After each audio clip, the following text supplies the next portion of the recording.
오늘은 이 역대상의 말씀을 가지고 야베스의 기도라는 제목으로 함께 은혜를 나누도록 하겠습니다. 존스라는 사람이 있었습니다. 이 사람이 죽어서 천국을 가게 됐어요. 베드로가 이 사람을 천국 여기저기를 안내를 해주는데 한 이상하게 생긴 건물을 지나가게 됩니다. 어떤 거대한 창고 같은 게 하나 있었는데 이 건물은 창문은 하나도 없고 오직 문 하나만 달랑 있었던 그런 창고였어요. 베드로에게 간청을 해서 이 존스라는 사람은 겨우 이 창고문을 열고 안으로 들어가서 구경을 할 수가 있게 됐습니다. 이 창고 안에는 선반에서부터 바닥에서부터 천장까지 선반들이 아주 빼곡하게 꽉 차 있었는데 각 선반에는 빨간 리본이 묶여진 하얀 상자들이 아주 깔끔하게 정돈이 돼 있었다는 것이죠. 그런데 이 상자들 앞에는 어떤 사람의 이름이 각각 다 쓰여져 있었습니다. 존스라는 사람은 이렇게 보니까 자기의 이름이 쓰여져 있는 상자도 보게 됐죠. 베드로는 생각합니다. 할 수만 있다면 이 존스라는 사람이 자기 상자를 열어보지 않기를 바랍니다. 그러나 어떻게 그게 가능하지가 않겠죠.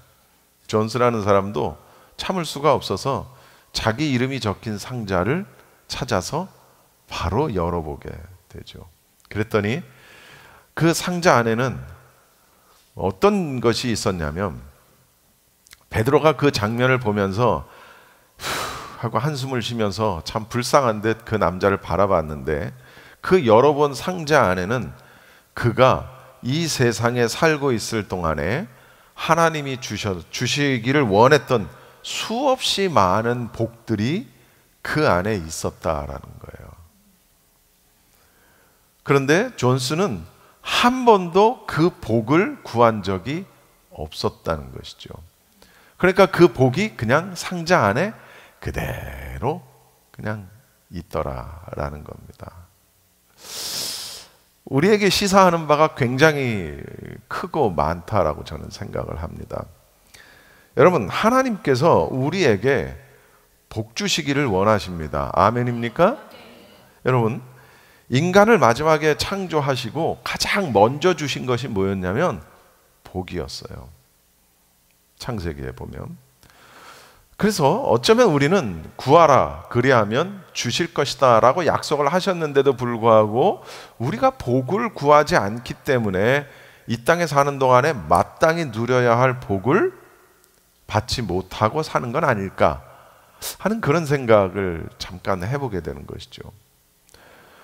물론 우리가 누릴 수 있는 복을 구하지 않기도 하지만 또 하나 정말 잘못된 복을 구하고 있기 때문에 복을 받지 못하는 건 아닌가 또 그런 생각을 해보는 거예요. 우리의 정욕이나 우리의 죄나 우리의 욕심과 관련된 죄와 관련된 축복을 원한다면 이것은 일종의 기복신앙이겠죠. 기복신앙. 여러분, 어린아이가 가지고 놀고 싶은 마음에 면도칼을 달라고 그 면도칼을 갖고 싶은 욕심에 울며 불며 부르짖고 간구해도 엄마는 절대로 그 면도칼을 아이에게 주지 않습니다.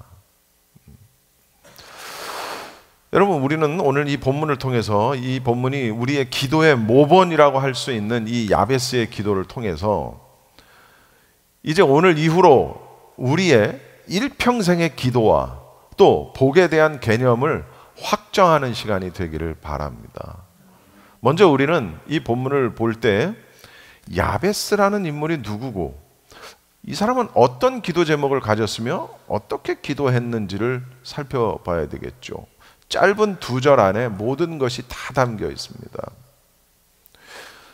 오늘 본문은 이제 4장입니다만 사실 역대상은 1장부터 9장까지 내용을 보면 참 읽기가 쉽지가 않아요. 왜냐하면 누가 누구를 낳고 이런 본문은 참 읽기가 쉽지 않습니다. 여러분도 별반 다르지 않을 것 같고 저도 그래요. 그냥 눈을 쑥 훑어서 그냥 지나가는 그런 경우가 많죠. 근데 이게 이스라엘의 족보인데 이 족보가 아담에서부터 이스라엘의 12지파까지의 계보를 담고 있어요. 그런데 이 족보에는 500명 이상의 많은 사람들이 여기에 등장을 하는데 야베스는 다윗의 혈통이었어요. 야베스가 다윗의 혈통이었다라는 얘기는 그도 유다 지파였다라는 거예요. 그도 예수님의 육신의 조상이라는 거예요. 그러나 그럼에도 불구하고 그 집안이 별로 뼈대 있는 집안이 아니었던 것 같아요.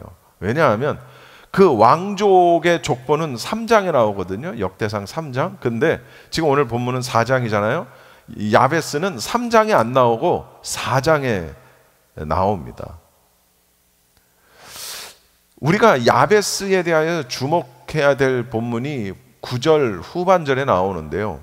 일단 9절을 한 번만 더 같이 읽어 봐주십시오. 시작. 야베스는 그의 가족들 중에서 가장 존경을 받았는데 그의 어머니는 고통을 겪으면서 낳은 아들이라고 하여 그의 이름을 야베스라고 불렀다. 그의 어머니는 고통을 겪으면서 낳은 아들이라고 하여 그의 이름을 야베스라고 하였다. 이 부분을 우리는 주목을 해야 돼요. 그러니까 야베스라는 이름의 뜻이 뭐냐면 괴롭게 하다 또는 슬프게 하다, 고통스럽게 하다, 이런 뜻을 가지고 있습니다. 야베스라는 이름의 뜻이. 우리가 아기를 낳으면 가장 먼저 이름을 지어주죠. 그리고 그 이름은 평생토록 그 아이가 이제 불리우게 될 그런 이름입니다. 따라서 이름은 아무렇게나 짓지 않아요. 제 이름에도 뜻이 있고 여러분 각자의 이름에도 반드시 그 뜻이 있다라는 것이죠. 아무렇게나 짓지 않아요. 그리고 그 이름에는 반드시 그 어떤 뜻과 혹은 추구하는 방향성, 이런 것들이 반드시 담겨 있기 마련이라는 것이죠. 그런데 아이 이름을 야베스라고 지었다? 아까 얘기했잖아요. 야베스는 뜻이 뭐라고요? 괴롭게 하다, 고통스럽게 하다, 슬프게 하다, 이런 뜻을 가지고 있는 게 야베스예요. 근데 누가 이름을 그렇게 지을 수가 있을까요? 회사 이름에는 그 오너가 추구하는 방향성이라는 게 반드시 있습니다. 이름에는. 교회 이름도 마찬가지예요. 교회 이름에도 그 교회를 세운 그 목회자가 추구하는 목회의 방향이 그 이름에 다 담겨 있다는 것이죠. 따라서 사실은 교회 이름만 들어도 이 목사님이 추구하는 목회의 방향은 이런 것이구나 라는 걸 대충은 다 짐작할 수 있어요.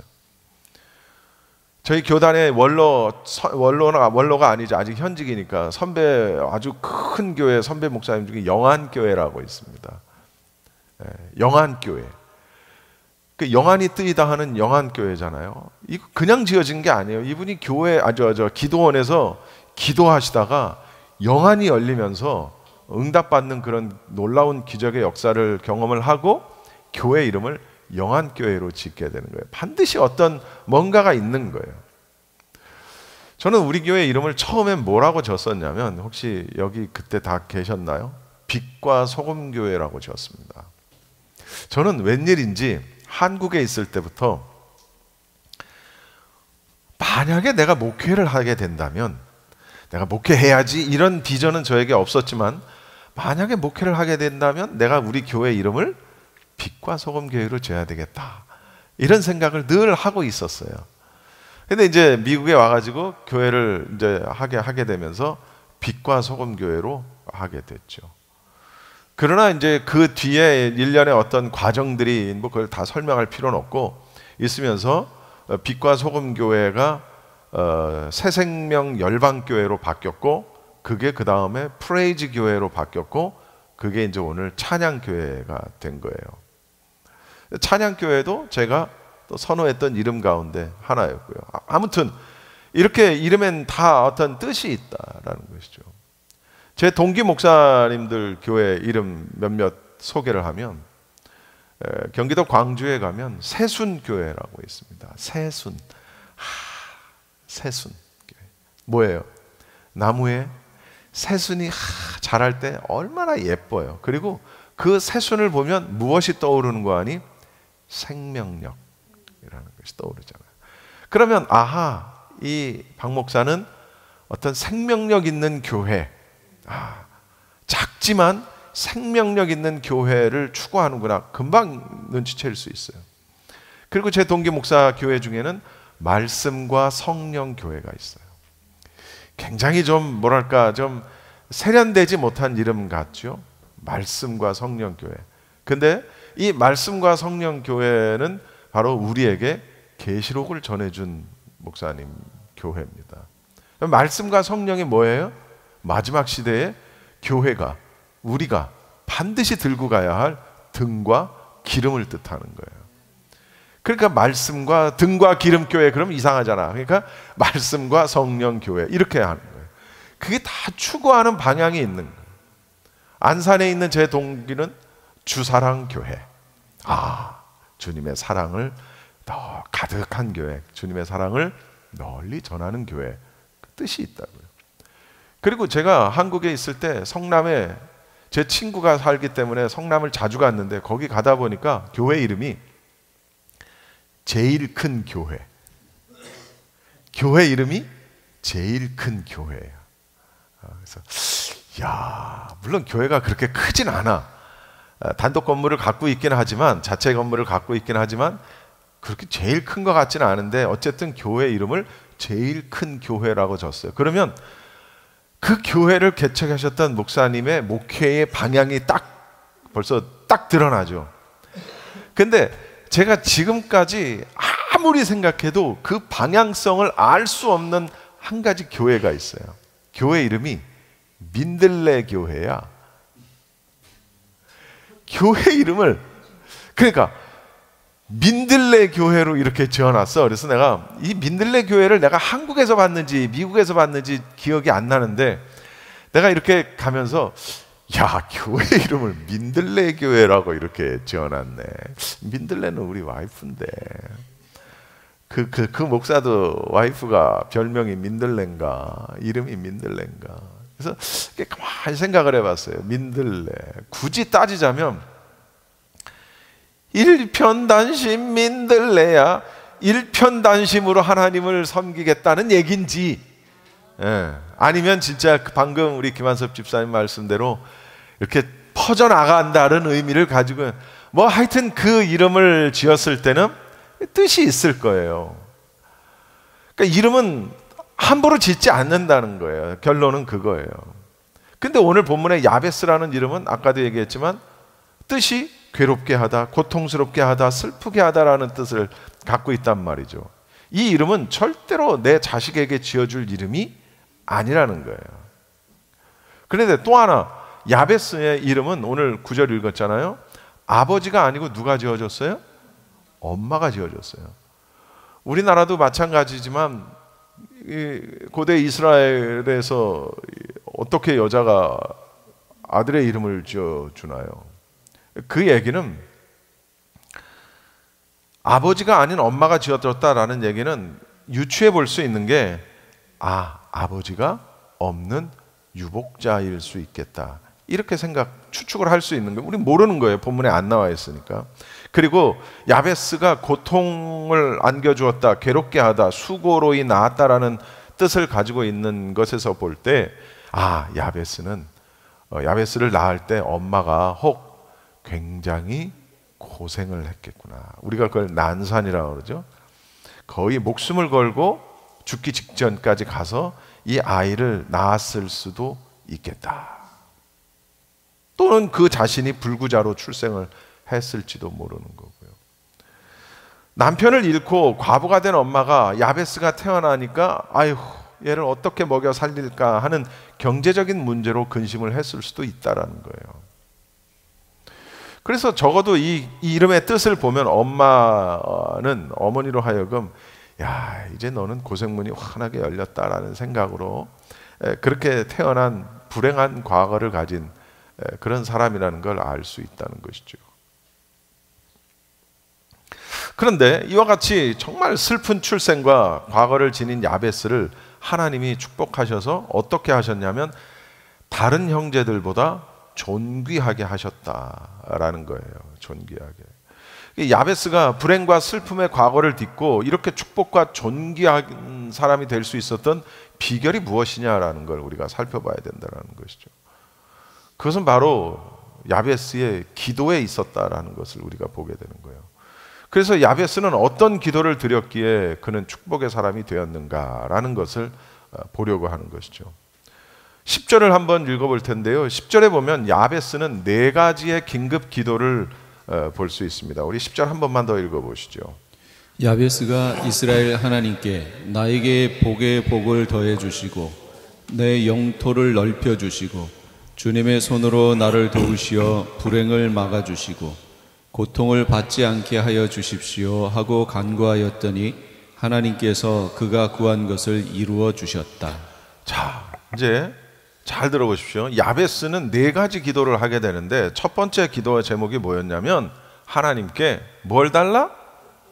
복을 달라고 기도했습니다. 야베스가 이스라엘 하나님께 나에게 복을 더해 주시고, 무슨 복인지는 몰라요. 지금 뭐 재물의 복인지 무슨 뭐 어떤 복인지 내용은 없어요. 굉장히 그냥 추상적인 그런 기도 제목이에요. 사실 오늘 이 네 가지의 기도 제목이 사실은 구체적이지 않아요. 굉장히 추상적인 기도를 하고 있어요. 그 첫 번째가 복이란 말이죠. 여러분, 복을 달라는 기도, 복을 달라고 하는 기도는 결코 나쁜 게 아닙니다. 그건 당연한 거예요. 하나님이 우리에게 가장 먼저 복을 주셨고 하나님은 지금도 우리에게 복 주시기를 원한다는 것이죠. 문제는 아까도 얘기했지만 어떤 복을 구하느냐, 그것이 중요한 거라는 거예요. 복을 구하는 것 자체가 문제가 아니라 어떤 복을 우리가 어떠한 목적에서 이 복을 구하느냐. 나의 이기적인 정욕만을 위해서 욕심 때문에 복을 구한다? 그런 축복은, 그런 복은 의미가 없다라는 것이죠. 그러나 내가 구하는 복이 하나님의 영광을 위하고 이웃의 유익을 위하는 복이라면 그것은 반드시 우리가 받아야 될, 받으며 누리며 살아야 될 복이라는 것이죠. 야베스는 자기가 어떤 축복을 언제 어떻게 어디서 받게 될지에 대해서는 전혀 언급이 없어요. 그냥 전적으로 하나님께 맡긴 채 그저 하나님께 열심히 간구하는 데에 자기의 책임이 있다는 걸 깨달았음을 오늘 이 본문에서 발견하게 됩니다. 나에게 복에 복을 더해 달라. 복을 달라. 예수님은 마태복음에 보면 이런 말씀, 우리가 너무나도 잘 아는 말씀이에요. 구하라. 그리하면 너에게 주실 것이요. 찾으라. 그리하면 너희가 찾을 것이요. 두드리라. 그리하면 너희가 열리리라. 구하라. 그리하면 열릴 것이요. 찾으면 찾으리라. 문 두드리면 열릴 것이니. 할렐루 할렐루야. 이거 우리 주일학교 때부터. 하나님은 우리에게 넘치도록 복을 채워주시기를 원하시는 분인 까닭에 열심히 구해야 하는 책임은 우리에게 있는 거예요. 구해야 할 책임이 우리에게 있는 거예요. 구하지 않고는 얻을 수가 없다라는 것을 우리가 보게 되죠. 구하되 여기에 나의 이기적인 욕심이 있느냐 없느냐, 이걸 살펴봐야 된다는 거죠. 하나님, 나에게 물질의 복을 주십시오. 그러면 왜? 그 물질의 복을 구하는 이유가 뭐냐라는 거예요. 하나님, 나는 잘 살아야 되겠습니다. 내가 잘 살아야 되는 이유가 뭐냐? 내가 잘 살아야 되는 목적이 뭐냐? 하나님, 나는 좋은 학교를 가야 되겠습니다. 그러면 좋은 학교를 가야 되는 이유가 뭐냐? 스펙 때문이냐? 에? 아니면 좋은 직장을 얻기 위하기 때문이냐? 아니면 하나님의 영광을 드러내기 위함 때문이냐? 무엇 때문이냐? 라는 걸 우리가 살펴봐야 된다는 것이죠. 내가 지금 내가 하고 있는 이 일에, 이 직업의 끝에는 무엇이 있는지, 어떤 목적과 어떤 결과를 기대하고 있는지 우리가 살펴봐야 된다는 것이죠. 야베스는 하나님 앞에 복을 구했어요. 여러분도 복을 구하시기 바랍니다. 할렐루야. 단 하나님의 영광을 위하여, 이웃의 유익을 위하여 복을 구하십시오. 나의 정욕과 나의 욕심과 아유 지긋지긋한 세상 나도 한번 잘 살아보고 싶다 이런 거 그래봐야 이 땅에서의 삶은. 두 번째, 야베스는 어떤 기도를 했냐면 야베스는 하나님께 자기의 영토를 넓혀달라고 기도했어요. 근데 우리 개역개정 성경에는 이걸 어떻게 표현했냐면 이 표현이 저는 더 멋있는 것 같아요. 지경을 넓혀달라. 지경이라는 말이 무슨 말이에요? 땅의 경계를 넓혀달라는 얘기예요. 지경을. 그 얘기는 무슨 얘기예요? 곧 영토를 넓혀달라는 그런 얘기예요. 야베스가 살던 시대는 여호수아가 가나안 땅을 정복을 끝내고 난 다음에 12지파에게 땅을 배분하던 그때였단 말이에요. 고대로부터 지금까지 이스라엘, 사실 이스라엘만 그런 건 아니죠. 이 땅을 차지한다라는 것은 곧 뭘 이야기하는 거 아니? 생명을 상징하는 거예요. 땅. 여러분, 우리가 국가라는 것이 성립되기 위해서는 세 가지가 필요한데 그 중에 가장 중요한 게 뭐냐면 땅이에요. 땅. 영토. 우리가 보기에는 아무것도 아닌 이 땅 한 조각 때문에 이스라엘 백성들은 수없이 목숨을 건 전쟁을 치렀다는 거예요. 그때만요? 지금도 마찬가지예요. 여러분, 러시아하고 우크라이나가 왜 싸우는 거겠어요? 땅 때문에 싸우는 거예요. 땅 때문에. 그렇기 때문에 이 지경을 넓혀달라, 영토를 넓혀달라라는 이 기도는 단순히 어떤 복만 구하는 것이 아니라 하나님의 더 큰 일을 할 수 있는 기회를 달라고 하는, 소위 얘기하는 비전이 있는 기도란 말이에요. 그러니까 우리가 기도할 때 나의 지경을 넓혀달라. 그러니까 영토 그러면 어떤 땅에 대한 어떤 그 개념만을 우리가 생각을 하지만 사실은 지경 그러면 훨씬 더 영적인 의미가 더 큰 것 같아요, 저는. 여러분, 오늘 이제 점심 식사를 하면서 우리 중에 어느 분이 정말 하나님께서 지경을 어떻게 넓히시는지를 간증을 들으시게 될 거예요. 아마도 분명히 그러실 거예요. 스가랴의 말씀 중에 보면 만군의 여호와께서 말씀하시되 이는 힘으로 되지 아니하면 능으로 되지 아니하고 오직 나의 신으로 되느니라 라는 그런 말씀이 있어요. 지경을 넓히는 게 내가 푸틴처럼 전쟁을 일으켜서 땅을 넓힌다고요? 아니요. 하나님이 하시는 겁니다. 할렐루야. 나에게 주어진 작은 일들의 성과로, 성실을 통해서, 그 성과로 그 일을 통해서 하나님의 영광을 드러낸다면 하나님께서는 분명히 우리의 지경을 넓히실 것이다라는 것이죠. 지경은 땅에 대한 개념도 있지만 우리의 영적인 바운더리를 또 이야기하기도 합니다. 내 영적인 능력의 어떤 지경을 이야기하기도 한다라는 것이죠. 우리가, 그리고 우리 교회가 그 지경을 넓히기를 구하고 합당한 삶을 산다면 하나님 분명히 우리에게 지경을 넓혀 주실 거예요. 저는 이런 생각을 하는 게 바람직한 건지 모르겠지만 저는 제가 여기서 이렇게 목회를 하다가 은퇴를 해도 괜찮다고 생각을 합니다. 그러나 또 하나님께서 정말 은혜를 주신다면 여기서 끝내는 것이 아니라, 제가 사실은 이 동네를 몇 바퀴씩 이렇게 돌아봤어요. 노록하고 세리토스 이쪽 근방을, 특별히 노록을. 근데 교회가 많더군요. 한인교회가 많아요. 근데 그것도 또 다 하나같이 자체 건물을 갖고 있는 한인교회들이 요소했어요. 블락마다 있더라고. 내가 이렇게 돌아보니까. 그래서 이런데 이런 하우스 처치에 오겠나. 그렇게 단독교회로 딱 뭐 대단히 크진 않지만 그래도 자체 건물을 가지고 있는, 나 같아도 그런 데로 가지 이런 데로 오겠나. 네, it's okay. 그런 데로 가실 분들은 가는 거고, 이런 데로 오실 분들은 오시는 거고, 또 하나님이 은혜 주셔서 또 좀 넓은 곳으로 지경을 넓힐 수 있게 해주시면 너무 감사한 거고. 네. 할렐루야. 우리가 기도할 때에 우리의 지경을 넓혀달라고 기도합시다. 네. 담임 목사는 별 볼 일 없지만 하나님은 별 볼 일이 있으신 분이니까 우리의 지경을 넓혀달라고 위해서 기도합시다. 세 번째는요, 여기 야베스는 뭐라고 얘기하냐면 주의 손으로 나를 도와달라라고 기도합니다. 주의 손으로 자기를 도와달라 기도해요. 자, 보세요. 우리가 하나님께 지경을 넓혀달라고 간구한 다음에 그 목적을 향해서 열심히 나가다 보면 반드시 우리는 어려운 장애물을 만나게 된다는 것이죠.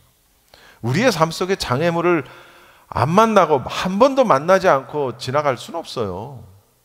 교회도 마찬가지입니다. 우리가 구한 축복은 그저 그냥 어느 날 갑자기 하늘에서 뚝 떨어지는 어떤 기적적인 선물이 아니라는 것이죠. 우리의 정말 많은 수고와 고생을 한 다음 이 어려운 장애물들을 잘 통과한 다음에 주어지는 것이다라는 걸 기억해야 돼요.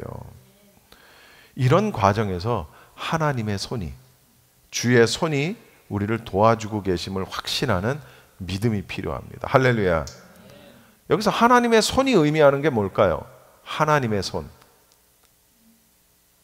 따라합시다. 능력. 하나님의 손은 능력을 상징합니다. 내 손은 능력이 없어요. 저는 영 목사님보다도 능력이 없어요. 내가 가진 손은. 이 완전히 꽝손, 망손, 똥손. 어쩌면 그렇게 손으로 하는 걸 못하는지 저는. 예? 뭐라고요?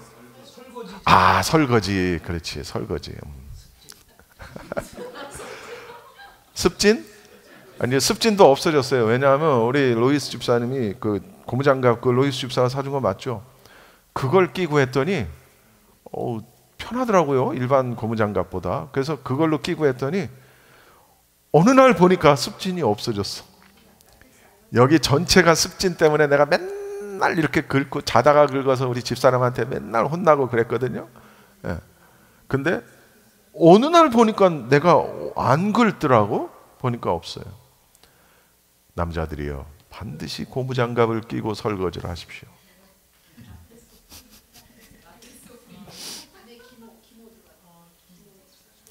어느 추운 겨울입니다. 아마 여러분 이 얘기도 아마 들어보셨을 거예요. 런던의 한 거리에서 한 노인이 바이올린을 켜고 있습니다. 어쩌다 지나가는 사람들이 그 앞에다가 동전을 던져주었지만 대부분은 그냥 바쁘게 지나갑니다. 종일 그렇게 연주를 해서 국어를 하던 노인은 서글픈 마음이 듭니다. 그때 한 노 신사가 와서 이 노인의 바이올린을 이렇게 달라고 하더니 그 자리에서 그가 연주하기 시작을 하는 거예요. 지나가던 사람들이 하고 하나 둘 발걸음을 멈추고 그 연주를 듣기 시작합니다. 그리고 너무나도 아름답고 매혹적인 그 연주에 몰입하게 되죠. 마침내 연주가 끝나자 사람들은 환호와 같은 박수를 지르고 그 앞에 동전을 던지기를 시작을 하는, 금방 이렇게 쌓였어요. 이 신사는 바이올린을 노인에게 건네주고 유유히 사라집니다. 그때 수군거리던 사람들 중에 이야기합니다. 저 사람이 바로 파가니니야. 파가니니. 최고의 바이올리니스트 파가니니. 바이올린이 이 니콜로 파가니니의 손에 붙들려졌을 때는 천상의 소리가 나는 거예요. 똑같은 바이올린인데 어느 한 노인이 연주했을 땐 정말 볼품없는 연주지만 파가니니가 연주하면 그 바이올린은 다른 소리가 되는 거예요. 똑같은 악기라도 누가 연주하느냐에 따라서 소리가 달라진다는 것이죠. 마찬가지로 우리의 인생도 마찬가지라는 거예요. 우리가 누구의 손에 붙들려서 연주되느냐가 중요하다는 것이죠. 할렐루야. 우리는 외형적인 모습은 다 비슷비슷합니다. 뭐 여기서 다 비슷비슷합니다. 그러나 안 비슷해요. 미안합니다. 이원태 집사님은 잘생겼어. 사실 솔직히 이원태 집사님은 잘생긴 건 맞아. 미안합니다. 그러나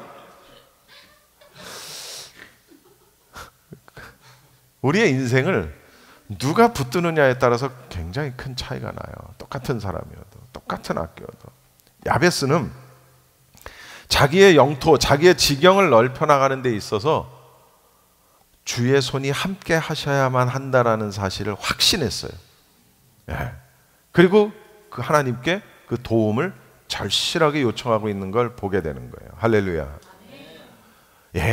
우리 중에는 어떤 사람이 조금 더 능력이 있을 수 있어요. 그죠? 그 능력이라는 건 경험치를 말할 수도 있고, 지식적인 걸 말할 수도 있고, 또는 진짜 어떤 그런 육신의 능력을 이야기하는 것일 수도 있고, 약간씩의 차이가 있을 수는 있어요.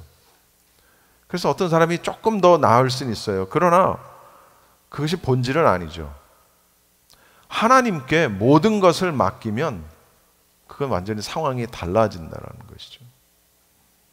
하나님께서 우리에게 피할 길을 열어주시고 우리의 꿈을 이룰 수 있는 방법을 허락해 주실 것이다. 할렐루야.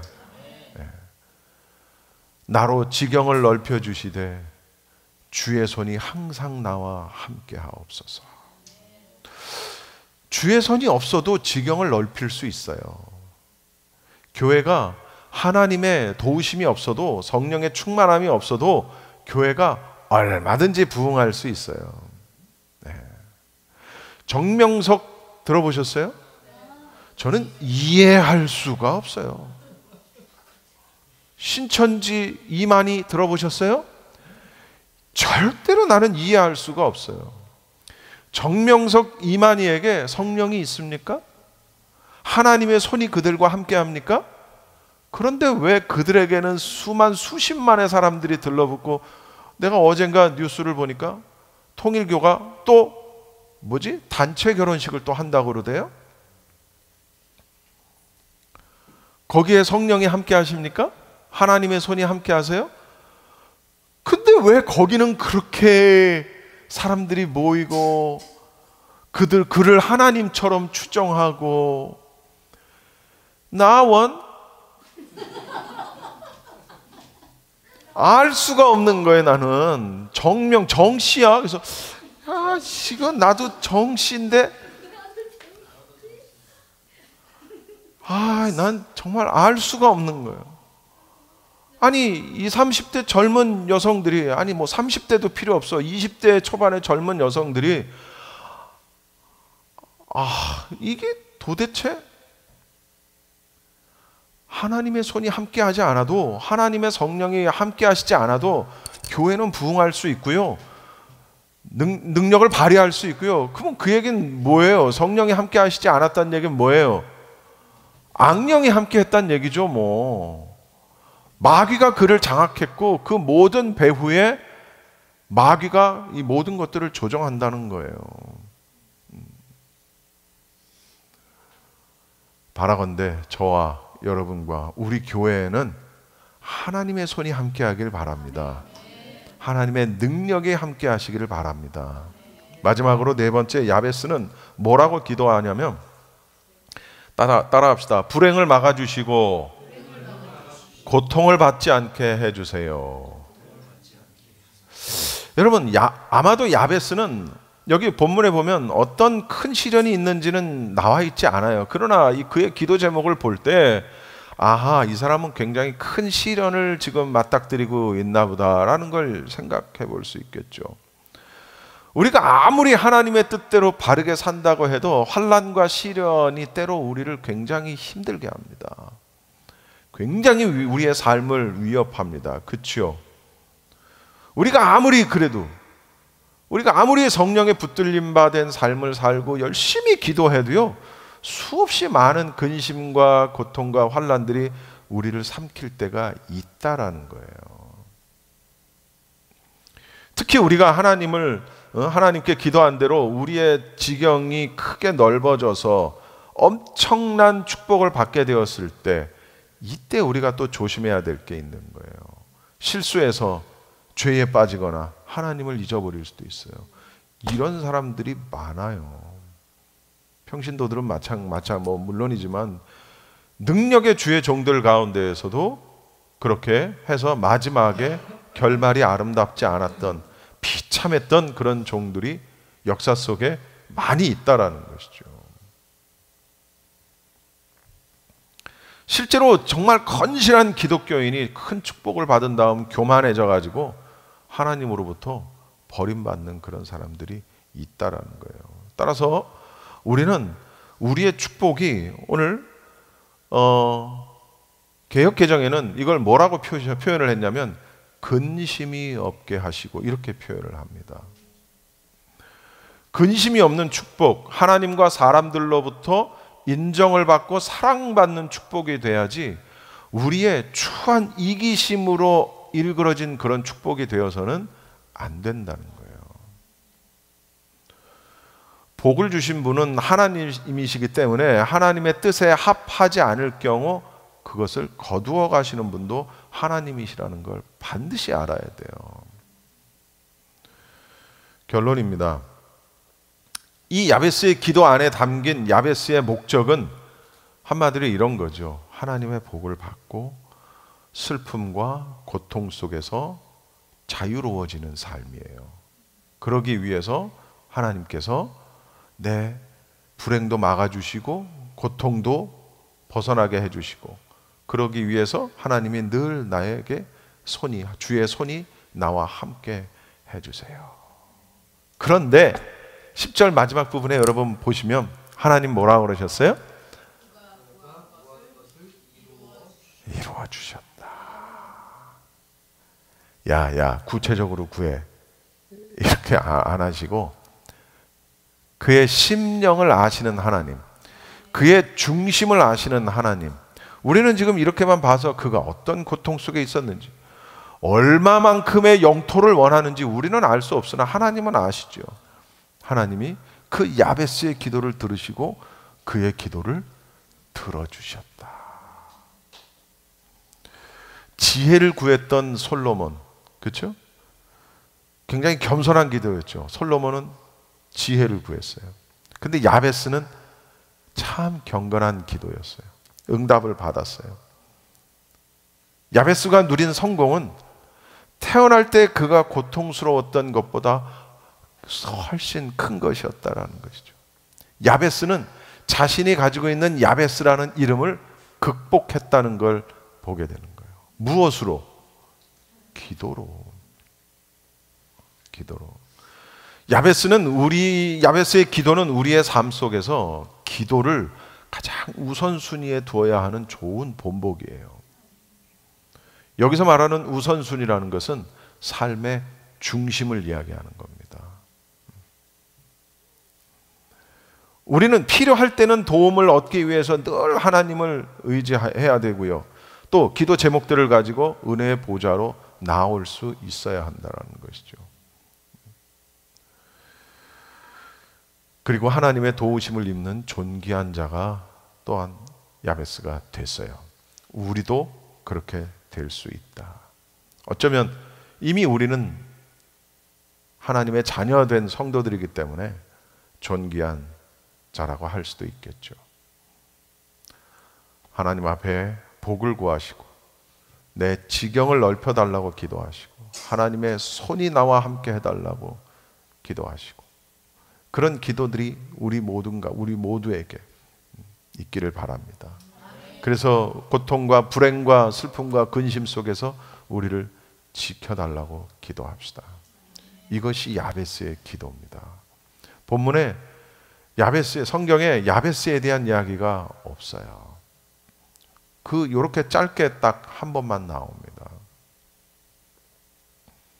바라건대 저와 여러분 그리고 우리 교회 모두가 이 야베스의 기도가 늘 함께하는 그런 우리 모두가 다 되시기를 바랍니다. 기도하겠습니다.